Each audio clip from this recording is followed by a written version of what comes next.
Lights. Camera. Watch.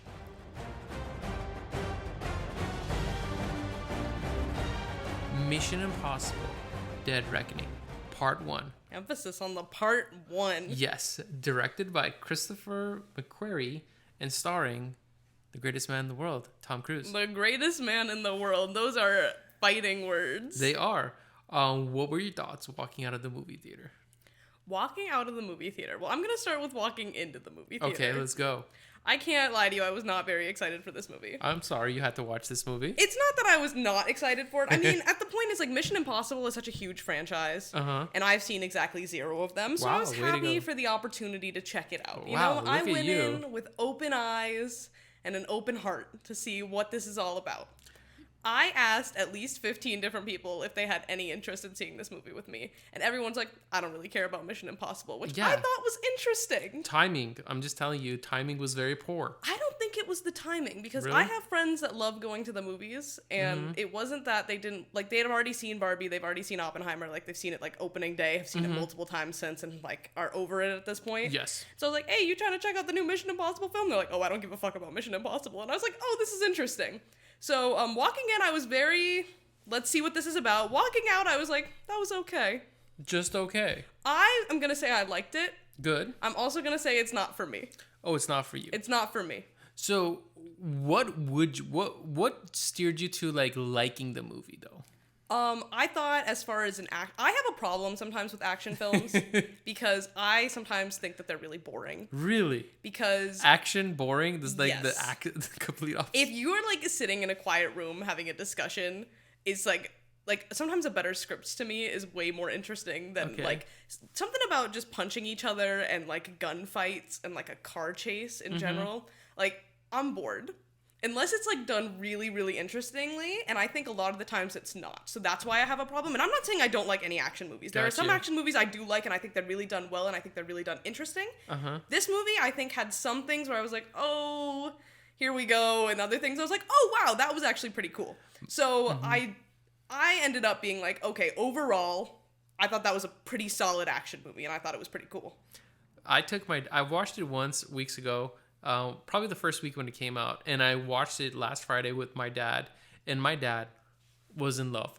He's like, this is action movie, this is what it's all about. Okay. Action. I'm glad to hear that. And I think there's two schools of thoughts. One, we've been hearing about this movie, and if you've gone to AMC, like before the movie starts, you've been seeing this jump in the movie. So I think one of the things that kind of killed it for this movie is you saw this giant epic stunt, and throughout watching the movie, you're like, okay, when's this jump gonna happen? When is this jump gonna happen? When is this jump gonna happen?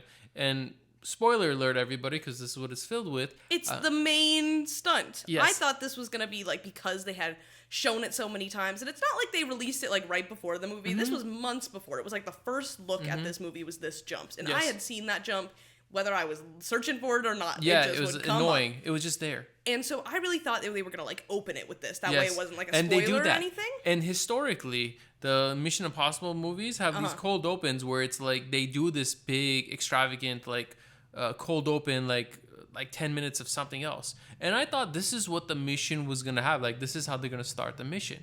But, like, lo and behold, like, you saved that to the end. I just thought, like, no. I thought it was definitely an interesting choice to, like, leak that because it was the biggest stunt in this movie. And I think, okay, granted, like, so he goes off the cliff, he jumps, and then it goes, like, batshit insane from there. Like, just the jump itself wasn't, like, the whole thing. So I guess they were like, oh, we're teasing it. But during that scene, it's like he's driving up the hill, and Simon Pegg's character is like, oh, you're on the right path. And he's like, am I? And he gets to the top, and he's like, oh, well, how am I supposed to get to the train from here? It's like, okay, well, I know you're gonna fucking jump off the mountain. Like, I've seen it. Like, why are you even playing? It's not even like I'm going in confidently. It's like, oh, well, guess I gotta do this. I feel like that would have been better. But since they were just like, oh, what am I supposed to do? It's like, oh, you're gonna jump off the fucking thing on a motorcycle. When I see moments like this in cinema, I just feel like you're insulting your audience. For moviegoers and stuff like that, it's like, look, we're not that stupid. Like, if you did this in the beginning where he just basically, like, just jumps off, and, like, even he has, like, a flashback and he's just doing the stunt, I'm like, that would have been cooler. But, like, to save it and you have this weird dialogue of jokiness and all that other stuff, and I'm like, Yeah, man, like, I was not impressed. And throughout the entire movie, I'm like, when are they going to have this jump? Because you know it's going to play a pivotal part in the movie, and I think that kind of ruins it. I was thinking the same thing, but honestly, like, I think the ending part of that stunt was actually pretty sick, so. This movie has one thing really going for itself is stunts. Yeah. And I can say that every stunt was done fantastically, and a lot of the people that were doing the stunts were actually involved in the stunts. So, Hayley Atwell is, what's it called, like a stunt car driver lady. So when she was driving the car, she was actually really driving the car. Is she? Yes. That's interesting. I didn't know that. So Tom Cruise, any moment that he can get to like ride a motorcycle, drive a car, do some badass things. I just thought the stunts in general, if you're to really just take out the movies and just watch stunts, I thought they did a fantastic job of it, and they're more realistic. Unlike the trash we see in the Fast series, where this is like, I know there's some make-believe in it and some movie magic, but like, this is as real as you're going to get in these type of sequences. Yeah, how many people are going to drive through France or Italy in like these little tiny cars, or I don't know, ride a motorcycle, do this, or this, like the train sequence. I didn't anticipate the train sequence being what it was at the end, but it also got a little too like, okay, like how many carts do you have to jump through, you know? Okay.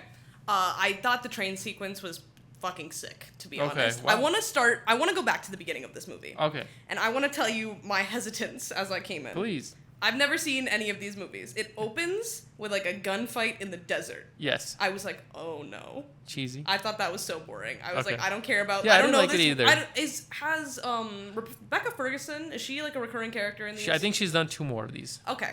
So if she's been around, then that like makes you like care about her or whatever, so that's fine. But I was like, okay, I don't know about that. And then it cuts to like a dark room where Tom Cruise is like in the shadows, and like a food delivery man who's working his for Uber his Eats whatever guy comes in, and he like comes out and gives like this weird like little like line, and I was like, this is fucking weird, like oh no. But then as soon as it got into the airport scene, I was like, oh, this might be kind of fun. Like I kind of enjoyed that. And then the car scene. Like I said, car chases, usually really boring. But the two of them, handcuffed, switching places, driving over each other, I thought that was super fun. Good. I was like, the beginning of it was a little slow, but like the one flip where she ends up in the driver's seat when he was in there before, I was like, oh, that's so fun. Yes, and how does that happen? I just want to go back. I guarantee there's somebody that's going to order something on Uber Eats, and he's going to make sure some of the instructions are to say this line. You think so? Yes, and they're like, if you perform it right, you get like this nice tip.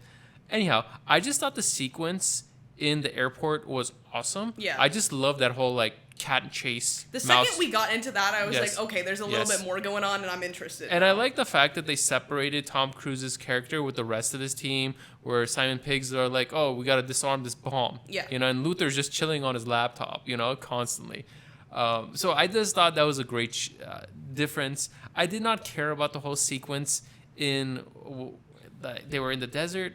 I thought when they were having the conversation with the Secretary of Defense and they're talking about that was pretty cool. The entity and like how he had to throw everyone. I have problems with the AI. We will get to that. Okay. We will get to the AI.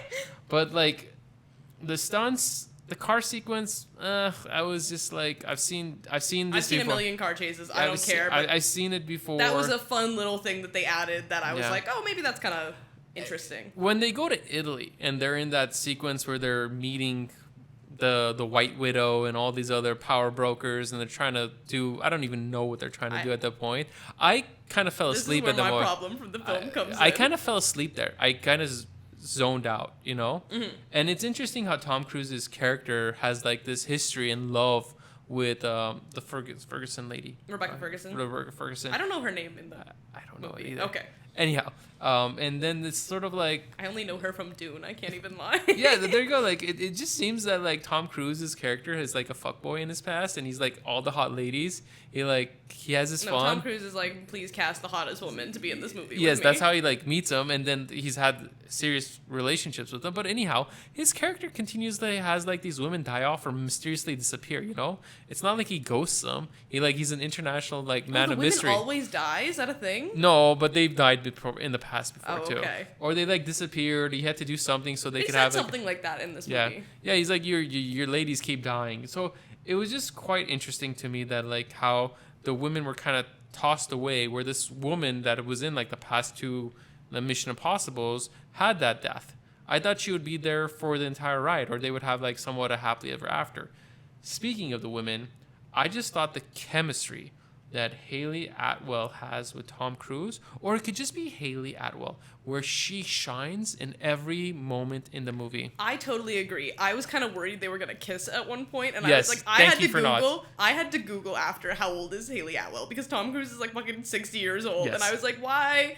For like, she's older than I thought she was. She's like in her early 40s, and I kind of thought she was in her 30s, and I was like, please, but they didn't kiss, and I was very happy about that.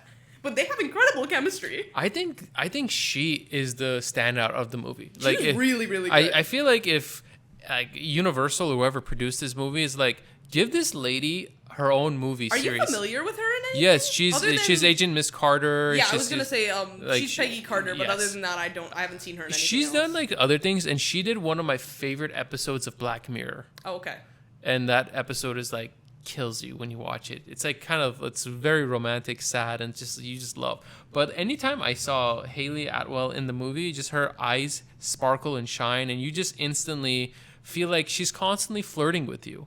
I get the sense of like there's that chemistry where she just has the flirty energy. Yeah, like it flows naturally from her. It doesn't feel forced. And I like the fact that, as weird as this sounds, like I liked her outfit choice. I like that she was like in like real life kind of clothes where it's like, she's rocking like a cool power suit at the end. That was pretty sick. Well, one thing I hope the movies will do in the future is like, if women are gonna portray these roles, like put them in like real tactical gear somehow. You know what I mean? You don't have to like have dresses and stuff like that, but it's always bullshit. It's like, why is this woman running away from this in heels when like she was never supposed to go to like a fancy event? Oh yeah, like how? Like I just can't imagine that. Like those are the things that really just like fluster me.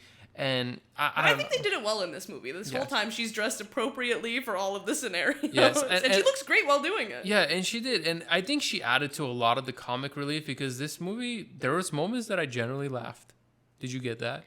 There was like a couple like moments for me. I didn't particularly think this was funny, but the man sitting next to me was losing his fucking shit. People were like that. He was laughing so hard through the entire thing. It made me happy that he was enjoying it so much. I think the laughter, and I felt like this was like not as much of an action comedy, but very much like an action with sprinkles of comedy moments. Yeah. Where if I was to look at this movie as like a whole, it's like a prototype of what like an action movie should be. I agree. I feel like recently a lot of the action movies have been too jokey. Let me put my little punchline in here. So I really appreciated that this didn't do this. And the funny moments it had were like almost like prop bits, like the one where he like, so they are chained together in the car. She unchains herself and chains him to like the steering wheel, and then he like walks around with the steering wheel and does like stuff like that, where it was just like, oh look, that's kind of funny. Like I appreciated that it was like that, rather than just like, let me put my one line overwritten zinger placed perfectly here with room for laughter. So I appreciated the little like nod humor. I just got really irritated that moment where he clicks that button where he's supposed to get like a Ferrari or something in Italy, and it turns out to a tiny yellow Fiat. Oh, I kind of like that. I wasn't upset with that. No, man, that just upsetted me so much. I was like, God, come on. Like, really? Like, it's an electric Fiat, and like, you're doing, like, it was just made for this moment. Like, it was just, like, I don't think anytime any secret agent would have this vehicle or anything like that. And it bugged me where he chose like a vehicle instead of a safe house or a boat. I'm like, why don't you go somewhere and like recalculate your steps instead of just looking for an escape? Also, he only used that once. I mean, I'm sure that's like a staple of the franchise, that's just like a tool he has on deck. I have no idea. This could be that. I don't remember seeing that in other ones. Oh, okay. I don't remember. So he just has this automatic safe house, safe boat, safe I'm sure car like the Mission Impossible Force, they have all these resources, It was very cheesy. Like, did you get that joke where they're like the IMF, where it's an International Mutual Fund or something like that, which is like an abbreviation for like a giant European like bank where people get money? Did you get that joke when they're having that conversation in the group full of men? I got the joke, but I also was like slightly confused because I didn't really know the name of their force. But then when I was like, oh, Impossible Mission Force, ha ha ha. And I think that was more of like a joke, like breaking the fourth wall and like, oh, this is what it's really called, like the real, like, this is what you would name it. But I don't know, like there was just moments of it that just like made me scratch my head and be like, are you trying to be funny or just throwing those one-liners? Where I think like it was really built to a certain audience, and I feel like they really missed that audience, because this was the Top Gun audience. Yes. Top Gun Maverick, by the way. Okay, so here's my thing about Top Gun, or not Top Gun, but like this Tom Cruise movie. I feel like Tom Cruise thought this was going to make as much money as Top Gun because he made Top Gun, he did his thing, and he's like, it's back on the big screen and me doing crazy things.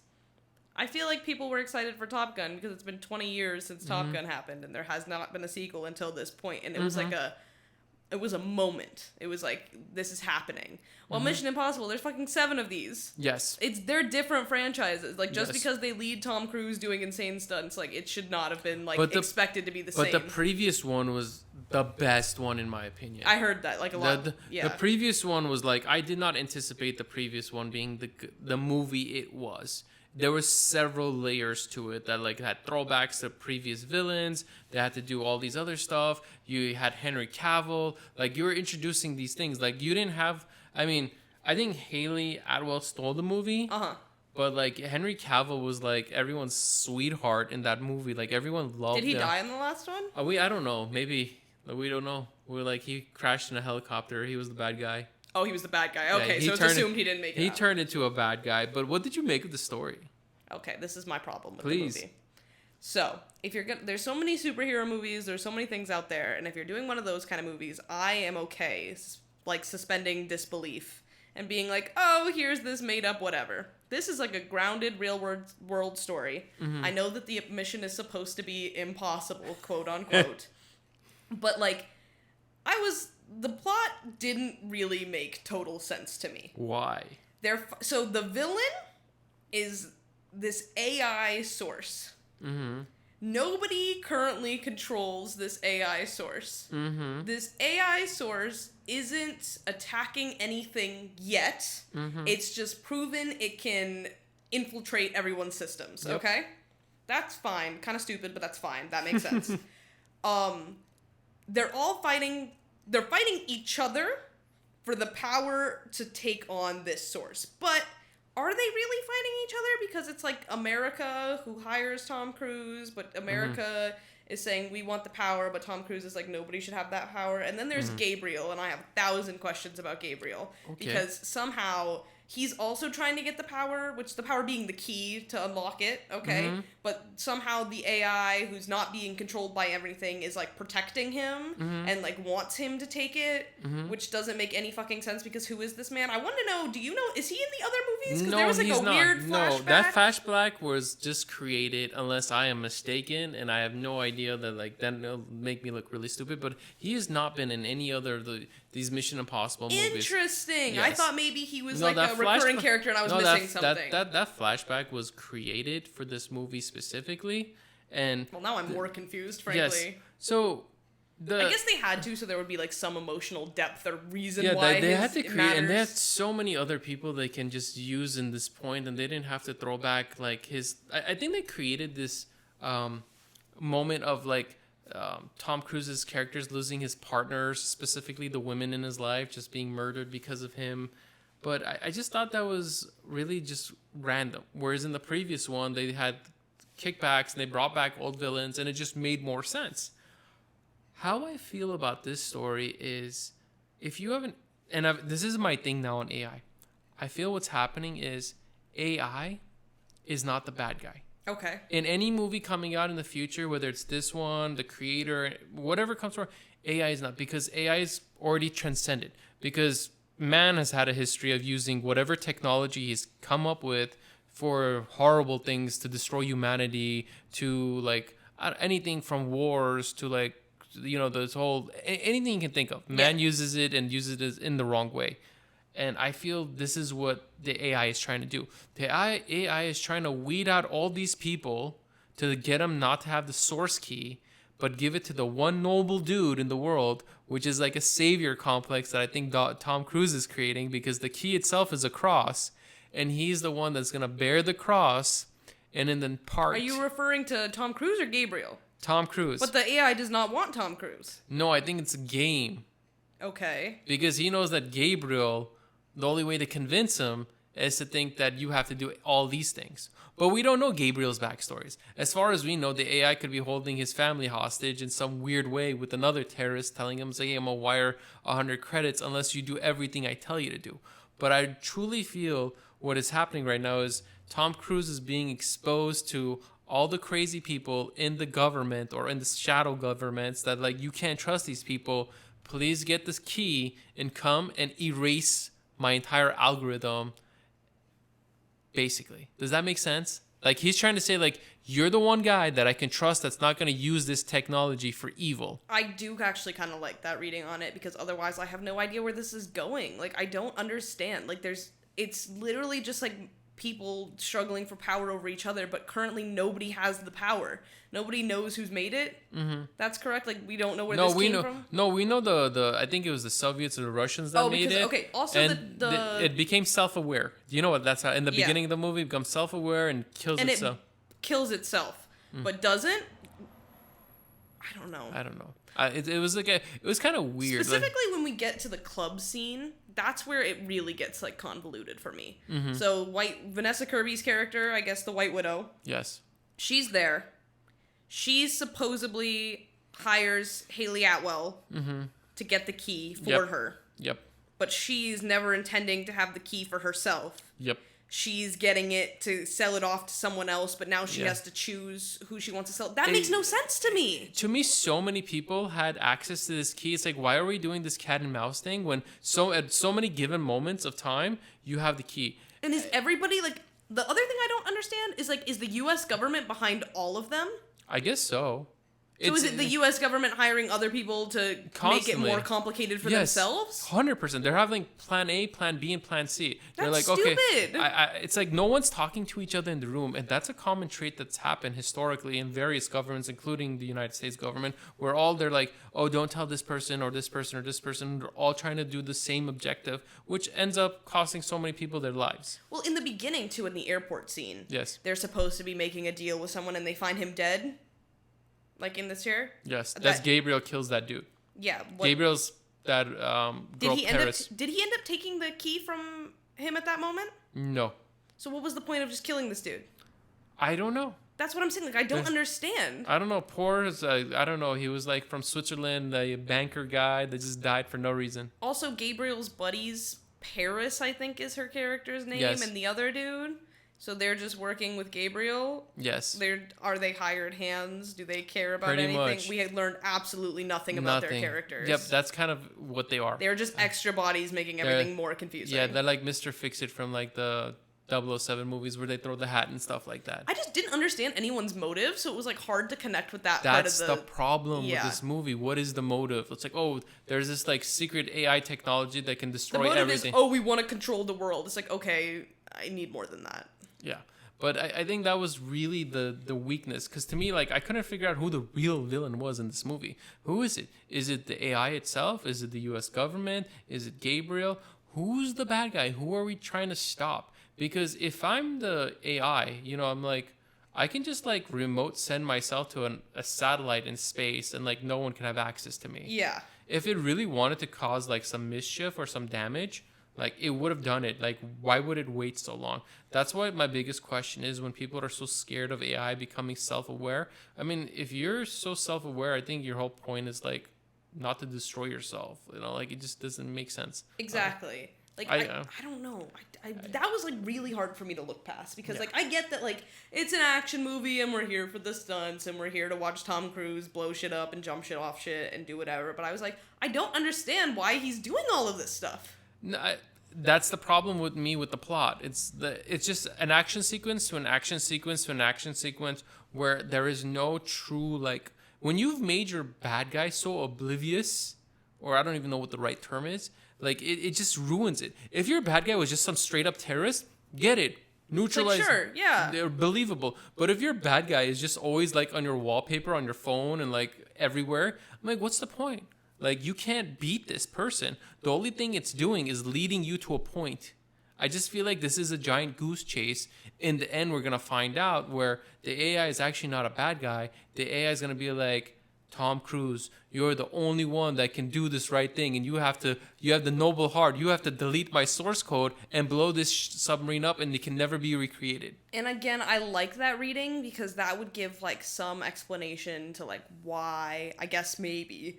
some explanation on why he's protecting Gabriel and all the things. Because Tom Cruise is right. Like, he needs Gabriel, or he needed someone to have the key to figure out like where it was, because like anybody with them, if they get the key, there's nothing they can do, and if this thing does go rogue or does whatever it does, like there's no way they know where the key's supposed to go and figure that out. So it would make sense if like, and again, it said at some point like, oh, it knows all outcomes of this, and like at some point the key is just gonna like magically fall by my feet, and that does happen, and then it becomes like, what's the choice, what's destined to happen, like all that kind of stuff. Like if it's AI predictable, like do you actually have any free will in your choices kind of thing, and it gets into that a little bit.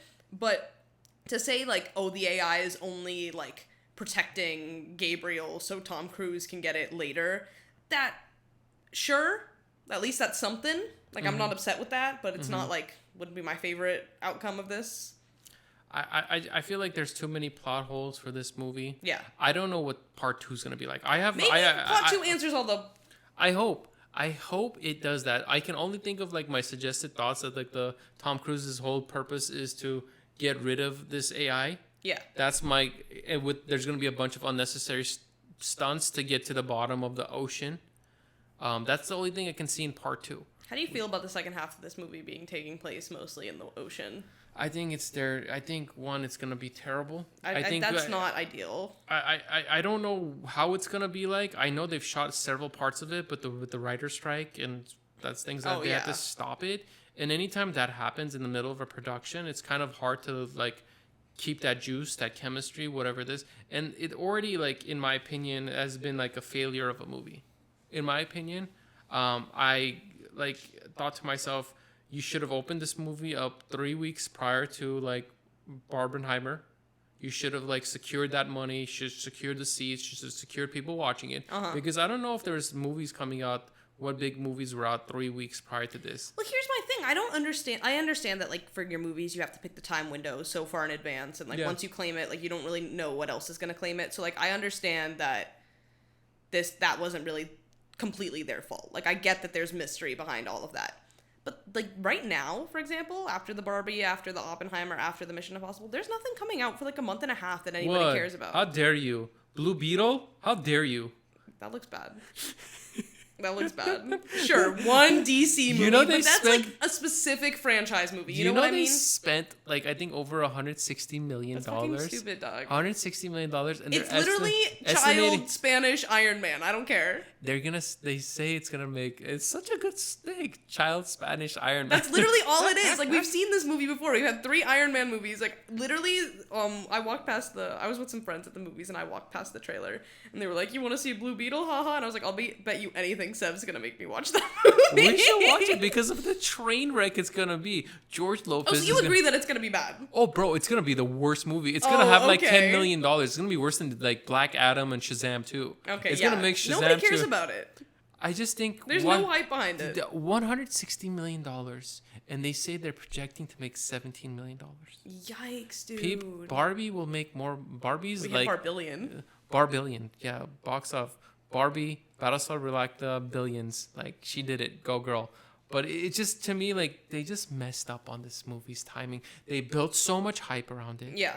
You know what the issue I have with this movie? Like these movies are what the Fast series are if they were done properly with like greater love and detail. I've also never seen a single Fast and the Furious movie, but if am I right that those look like absolute hot garbage? You know what it is? It's like it's you when you see hot garbage, you usually stop, you slow down to watch hot garbage burn and stuff like that. Do you? I feel like I'm gonna skip that. You know that Fast X has made $700 million. Okay, but that is like for some reason an internationally beloved franchise.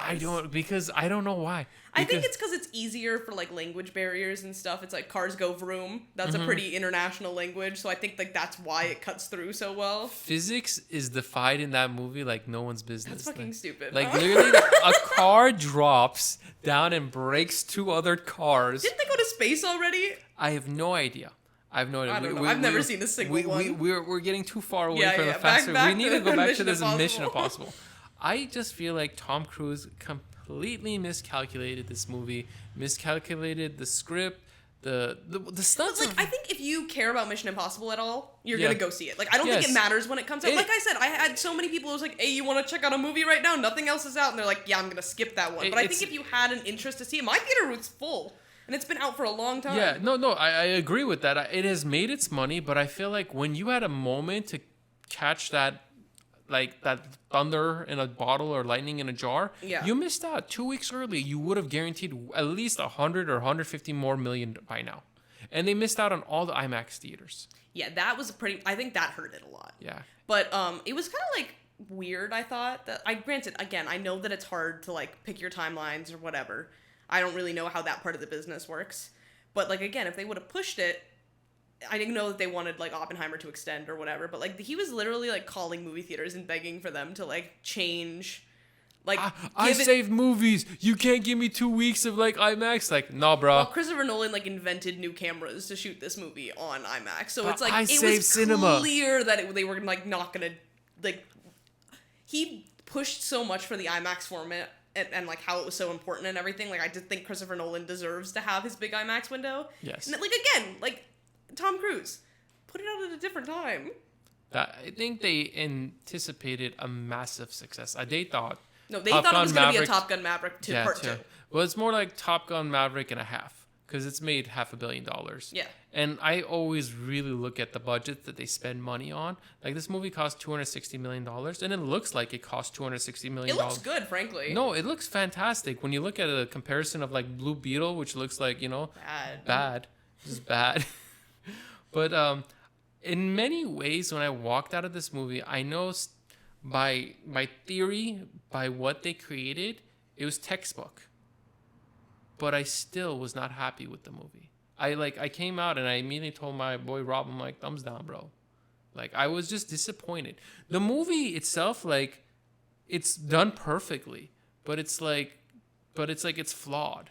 You know what I mean? It's severely flawed. Yeah, it's just, to me, it's like, you're missing, like, your villain can't be so oblivious. What villain? I don't know. Literally no. So, other than like the plot aside, like I said, I think I went in with such low expectations after I saw the first couple scenes that like the second half of the movie's stunts kind of like made it up for me a little bit. Like I do like, so he jumps off the cliff, the big motorcycle scene. He does whatever. I love that he doesn't stick that landing and he slams into the train. That's I great. thought that was fun. I thought it was hilarious. And I thought all the train stuff was really interesting because each train car, they had like set up a new obstacle for them to fight, which I thought was super fun. Like the kitchen stuff, and they're jumping through. And because of that, like, that was really fun. But the way it ended, like, so they're jumping through all the cars, they're doing all their things. And then Paris, who is stabbed previously in a different location on the train. Yes. Somehow spawns into their train car and saves the day. Pulls up these two people. Tom Cruise maybe weighing After like 100. After he's been stabbed at least 45 minutes prior. I know, bleeding out, and magically has regained their strength. Those are the moments where it's like, okay, accept that it's a movie, but it bothered me. If they would have just finished it with them dangling on the train cart and like Tom Cruise being like, I got you, or whatever, I would have been way more satisfied than with her somehow coming out of nowhere and saving the day. You are 100% right. Which is a bummer because I was really enjoying that train sequence. No, the train sequence was fantastic, but it's like, how many rooms do you have to go play Ninja Warrior in? You know, how many times? But I like how they made it realistically. Like Hayley Atwell's character was like a thief and like this pickpocket lady, and she was like, there was moments she was grabbing onto him, was kind of funny. It was realistic. Where like when there's this moment she also hugged them too. It's like, oh, we released the train. I'm like, why don't you motherfuckers start running back to the cart right now? Stop hugging, run, run. But that whole like 4 carts, I could have done with 2 of it, and just happy ending for Tom Cruise. That's it, and just fade away. It's like, and then they just show the like, what's it called, the whatever submarines in the underground of the ocean, you know? Yeah, like that would have been fun. Like I said earlier, I have no idea who Paris is. I have no idea what her character is supposed to be, who she's really, like, why she's doing this. So like the fact that she saves the day at the end of the day, and it's like, oh, I did this because you spared my life. That's stupid. Or something that like Gabriel says, we watched you die like 30 minutes ago. You will betray him and tell him everything. It's like he says like 3. Betray him. Like, he says like 3 words in like French. You know what's interesting in the previous movie? Like he's in France too, and like there's like these French. He's speaking French. Like Tom Cruise wants to pull out all of his like one-liners in Italian and French that he can. Oh really? Okay. Yes. I don't recall if he's like ever in Japan or any other country that he pops out these one-liners, but he was very intricate. But for me, watching this movie at the end, I was just kind of very much like disappointed. I guess because over a year and a half at AMC, I kept seeing this jump, be prepared, and I'm all like, It's a solid movie. I assumed that was like I said in the beginning, like teasing. Yeah. And then like from there on, it was just gonna go crazier and crazier. No, that's the biggest stunt in this movie. Yeah. Why did they leak it? I just really cannot process. You would keep that a secret. You could have just shown so many little things, or just not tell anybody of the stunts. Have people walking out. It's like the dude literally drove a like dirt bike off a mountain and paraglides. You know? Yeah. But like, what's interesting is when you watch the making of, it's much more cooler than the sequence when he's actually in the movie. Because he keeps like falling and falling and falling, whereas this one is like, oh, he's talking and yelling. In real life, it was like there was more like suspense because it's like, oh shit, it's like a real person doing this, which is true. Like he really did that, but in the movie, it just looks like they could have done it with a computer. Not that it would have been as great, but like so we've seen him fly around and do tons of stuff. Yeah. It's Tom Cruise. Not impressed. Well, for me, it's a thumbs down. It's a thumbs down for me too, which I was like, I really wanted to like it. I can't even lie to you. I did too, but they just broke my heart. Damn, man. This mission is impossible. Well, we look forward to part 2 if it ever gets made. Question. Yes. Do you think part 2 will be the last one? No. So why are they doing it in 2 parts? Do you think it's that they got the script ran away from them in the process and they realized all the plot holes they made and they were like, this is either going to be a 4.5-hour film or we have to do a part 2? Or do you think this is going to be like a rounding out end of the franchise? I hope it's a rounding out of the franchise. At least because Tom Cruise will die in part 2? I hope so. Not in real life. I think it would be kind of obviously, but I think it would be kind of interesting if he does. It's like, oh, there finally is. Because they keep doing these things to like major characters. Yeah. You've seen 007's last movie? No, I've never seen a single James Bond movie. You've not seen a single? Dude, I'm telling you, action movies are not my jam. Like, they're usually just like, it looks boring to me. Okay, there's so much of our viewers, our listeners, whoever's out there. Yeah, I'm sorry to the viewers, but... The 3 people in like Argentina that's listening to us. We look forward to sharing more episodes. You can make me watch a James Bond movie. That's fine. But you're going to fall in love with Mr. 007. I've been forced to watch a Zack Snyder movie. A DC movie. I've been forced to now watch a Mission Impossible movie. It's only fair you throw a Bond in there. There we go. Well, good night, everybody.